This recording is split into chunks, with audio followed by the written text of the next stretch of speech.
Hai semuanya, kali ini kita akan belajar tentang persamaan dasar akuntansi. Persamaan dasar akuntansi merupakan fondasi untuk sistem akuntansi. Nah, adapun rumus dari persamaan dasar akuntansi adalah aset sama dengan kewajiban ditambah dengan modal. Aset merupakan sumber daya yang dimiliki atau diperoleh oleh perusahaan. Nah, aset ini dapat kita peroleh berasal dari dana hutang maupun dari modal. Persamaan dasar akuntansi adalah aset sama dengan kewajiban ditambah modal. Kita lihat bahwa kewajiban kita tulis terlebih dahulu daripada modal. Dengan asumsi, apabila perusahaan mengalami kebangkrutan, maka manajemen perusahaan haruslah terlebih dahulu membayar hutang kepada pihak kreditur, barulah kemudian membayar hutang kepada investor. Aset dapat kita bagi menjadi 3 bagian. Yang pertama, ada aset lancar yang terdiri atas kas, piutang, perlengkapan, maupun biaya dibayar di muka. Dan yang kedua ada aset tetap. Aset tetap ini dapat terdiri dari bangunan, tanah, maupun kendaraan. Sedangkan aset tidak berwujud dapat terdiri atas hak paten, hak cipta, maupun goodwill. Nah, bagaimana dengan kewajiban? Kewajiban atau liabilitas, atau biasanya juga disebut sebagai hutang, merupakan dana yang pinjamannya dapat berasal dari kreditur. Nah, kewajiban ini dapat kita bagi menjadi 2. Yang pertama, kewajiban atau hutang jangka pendek, dan kewajiban ataupun hutang jangka panjang. Hutang jangka pendek merupakan hutang yang harus dilunasi oleh perusahaan dalam waktu kurang dari 1 tahun. Sedangkan hutang jangka panjang merupakan hutang yang oleh perusahaan baru dilunasi atau jangka waktu peminjamannya lebih dari 1 tahun. Nah, modal merupakan bagian dari aset yang dimiliki oleh para pemegang saham.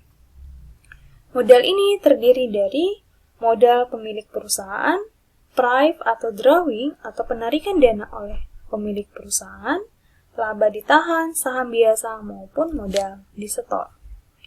Nah, berdasarkan persamaan dasar akuntansi aset sama dengan kewajiban tambah modal, maka sekarang kita coba untuk menjawab atau mengerjakan soal.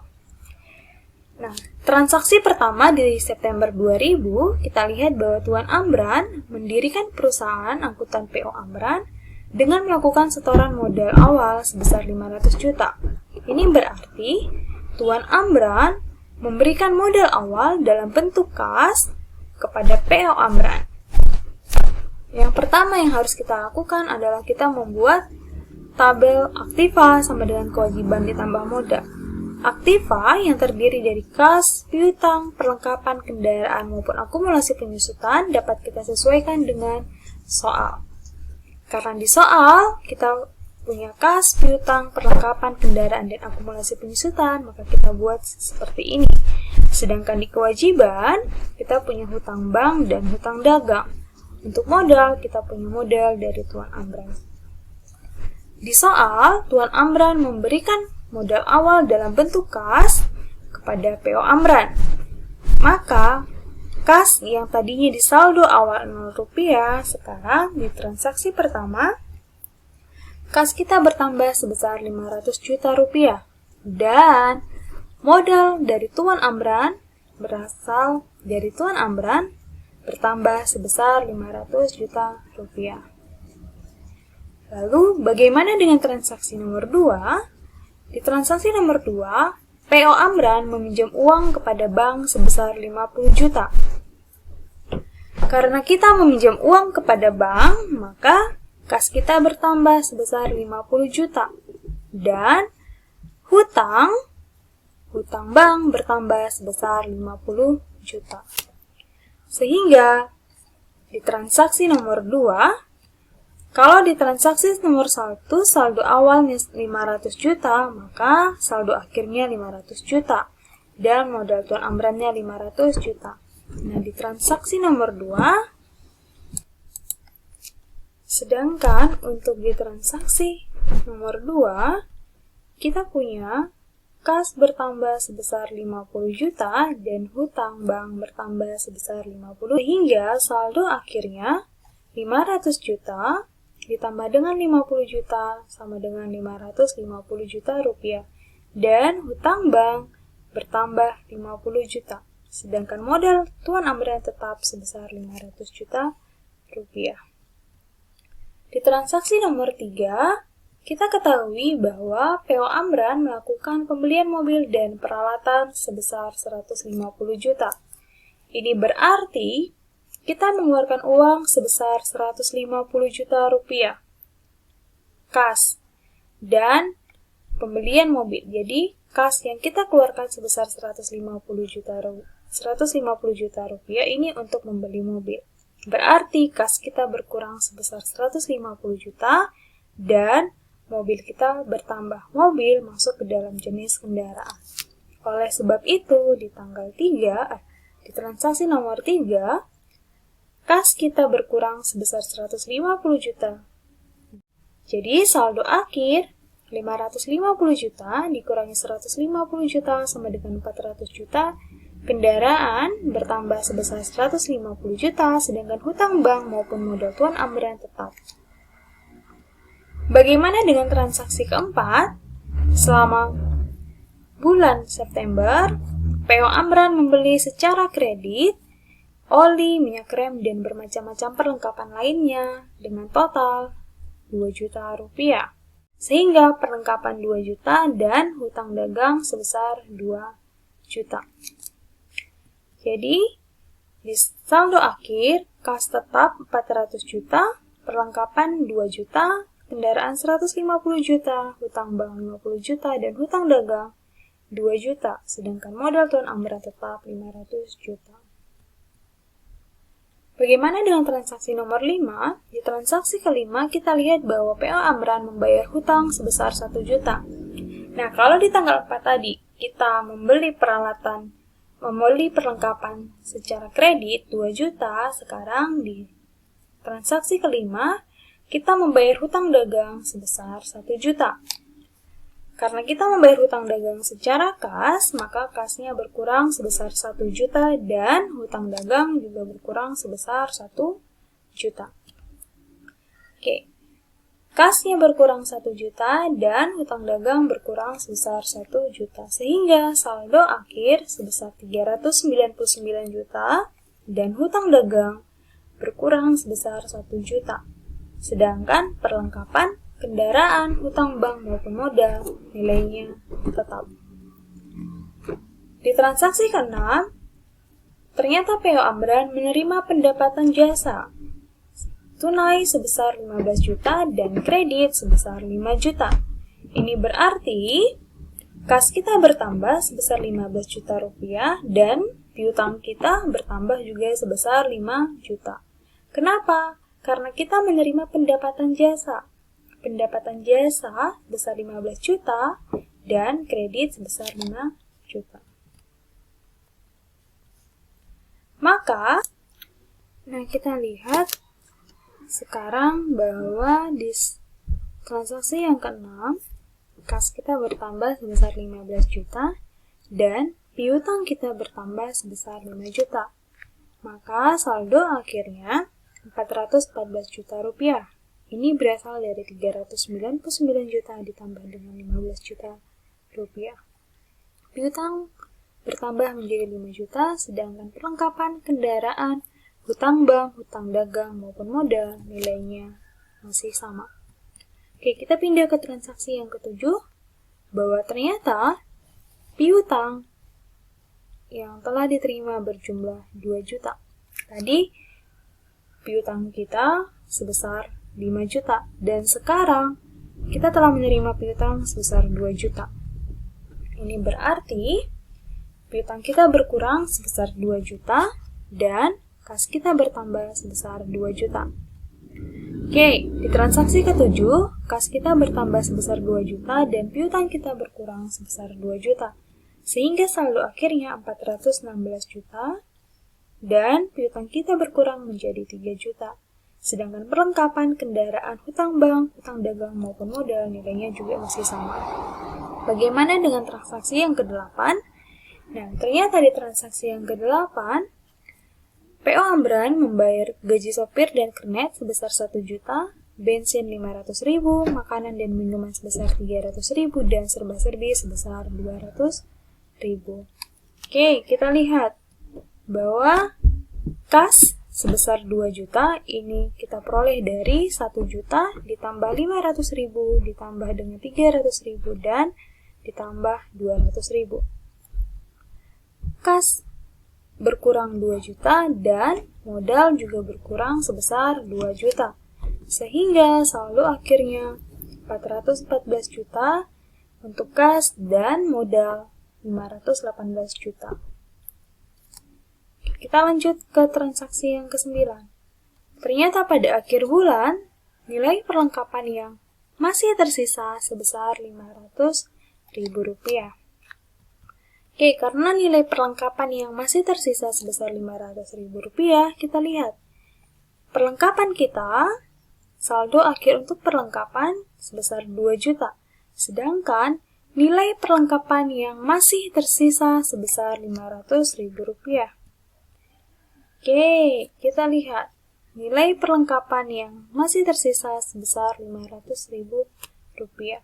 Sehingga perlengkapan, kita lihat, perlengkapan berkurang 500.000 dan modal juga berkurang 500.000. Masih tersisa.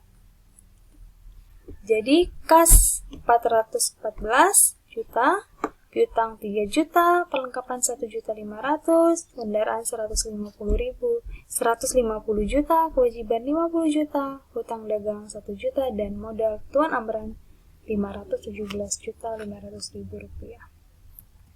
Sedangkan untuk transaksi yang ke-10, ada penyusutan kendaraan sebesar Rp200.000. Ini berarti akumulasi penyusutan perusahaan atau akumulasi penyusutan kendaraan milik perusahaan berkurang sebesar Rp200.000. Maka di akumulasi penyusutan ada pengurangan sebesar Rp200.000 dan juga modal. Sehingga saldo akhir di penyusutan Rp200.000 kita masukkan, kita buat dalam kurung, ini berarti ada pengurangan sebesar Rp200.000 dan di modal berkurang Rp200.000 sehingga modal akhir Tuan Amran sebesar Rp517.300.000. Di transaksi yang ke-11, Tuan Amran mengangsur pinjaman kepada bank sebesar 1 juta ditambah dengan bunga sebesar Rp200.000. Nah, tadi kan di bagian kewajiban kita punya hutang bank. Sekarang Tuan Amran atau PO Amran di sini mengangsur pinjaman bank sebesar 1 juta. Tadi pinjaman kita atau hutang kita sebesar, kita lihat bahwa ternyata pinjaman kita 50 juta. Sekarang 1 juta. Maka kas berkurang 1 juta, biaya bunga bertambah 200.000. Oke, biaya bunga kita bayarkan dalam bentuk kas, maka total kas 1.200.000 dan hutang bank berkurang sebesar 1 juta dan modal berkurang sebesar 200.000. Kita lihat, karena kita membayar pinjaman kepada bank dalam bentuk kas sebesar 1 juta ditambah dengan bunga sebesar 200.000, maka kas berkurang sebesar Rp1.200.000 dan hutang bank berkurang 1 juta. Kita tuliskan di kolom hutang bank 1 juta dan 200.000 berkurang di modal untuk membayarkan bunga. Nah, di tanggal 12 September atau di transaksi yang ke-12, Tuan Amran mengambil uang sebesar 2 juta dari perusahaan untuk keperluan pribadinya. Nah, kalau pemilik perusahaan mengambil uang perusahaan untuk kepentingan pribadi, maka kas berkurang sebesar 2 juta dan modal juga berkurang sebesar 2 juta. Sehingga saldo akhir perusahaan kas Rp410.800.000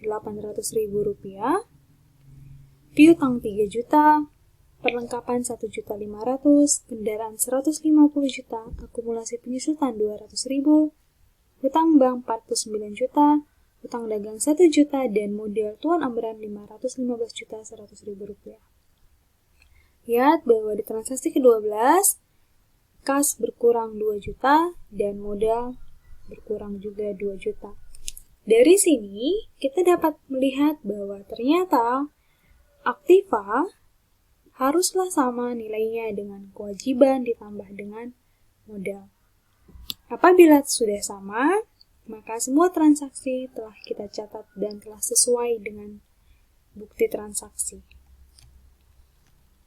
Kemudian kita buat laporan keuangannya. Laporan keuangan terdiri dari 5. Pertama, laporan laba rugi, laporan perubahan modal, laporan posisi keuangan, laporan arus kas, dan catatan atas laporan keuangan. Kali ini kita hanya membuat 3 laporan keuangan. Yang pertama, kita membuat laporan laba rugi. Dari soal kita lihat bahwa PO Amran menerima pendapatan jasa secara tunai 15 juta dan ada juga dari pembayaran piutang sebesar 2 juta. Sehingga total pendapatan jasa PO Amran sebesar 17 juta. Biaya-biaya dari transaksi yang terjadi ada biaya penyusutan, gaji, bunga, biaya bensin, biaya makanan dan minuman, ada juga biaya serba-serbi dan perlengkapan. Total keseluruhan biaya yang dikeluarkan oleh perusahaan sebesar Rp2.900.000. Ingat, untuk perusahaan jasa, ketika kita akan menghitung laporan laba rugi, maka pendapatan dikurangi dengan seluruh biaya yang terjadi di perusahaan. Pendapatan sebesar 17 juta rupiah dan total biaya sebesar 2.900.000 rupiah. Sehingga laba yang diperoleh PO Amran sebesar 14.100.000 rupiah. Ketika kita telah selesai membuat laporan laba rugi, sekarang kita membuat laporan perubahan modal. Pada transaksi yang pertama, Tuan Amran menyetorkan setoran modal awal untuk PO Amran sebesar 500 juta rupiah. Lalu kemudian, laba bersih PO Amran sebesar 14.100.000 rupiah. Ini kita peroleh dari laporan laba rugi. Lalu, ada privo atau drawing atau pengambilan dana untuk keperluan pribadi dari pemilik perusahaan sebesar 1 juta. 14.100.000 rupiah dikurangi 1 juta sama dengan 13.100.000 rupiah. Maka, modal Tuan Amran atau PO Amran sebesar 513.100.000 rupiah. Laporan laba rugi telah kita buat, laporan perubahan modal sudah kita buat, maka sekarang kita membuat laporan posisi keuangan. Di laporan posisi keuangan, kita memiliki aktiva dan kewajiban serta modal. Di aktiva, kita punya kas sebesar Rp410.800.000. Kita ambil dari saldo akhir di transaksi yang paling akhir. Piutang dagang sebesar 3 juta. Kita punya perlengkapan sebesar 1.500.000. Kendaraan 150 juta. Akumulasi penyusutan sebesar Rp200.000. Maka total dari aktiva atau aset sebesar Rp565.100.000. Jadi, seluruh aktiva kita jumlahkan, totalnya Rp565.100.000. Bagaimana dengan kewajiban? Kewajiban, kita punya hutang bank sebesar 49 juta, lalu kita punya hutang dagang sebesar 1 juta. Maka total kewajiban 50 juta. Bagaimana dengan modal? Kita punya modal Tuan Amran sebesar Rp515.100.000. Lalu, kita jumlahkan kewajiban dengan modal. Kewajiban sebesar 50 juta. Sedangkan jumlah modal sebesar Rp515.100.000. Maka kewajiban tambah dengan modal sebesar Rp565.100.000. Aktiva Rp565.100.000, sedangkan kewajiban ditambah dengan modal sebesar Rp565.100.000. Dengan demikian, jumlah aktiva kita sama dengan jumlah kewajiban ditambah dengan modal. Demikian pembahasan kita mengenai persamaan dasar akuntansi. Semoga membantu teman-teman dalam memahami bagaimana mengerjakan dan membuat persamaan dasar akuntansi sebagai pondasi awal untuk sebuah sistem akuntansi. Sampai ketemu kembali di materi-materi yang selanjutnya. Terima kasih.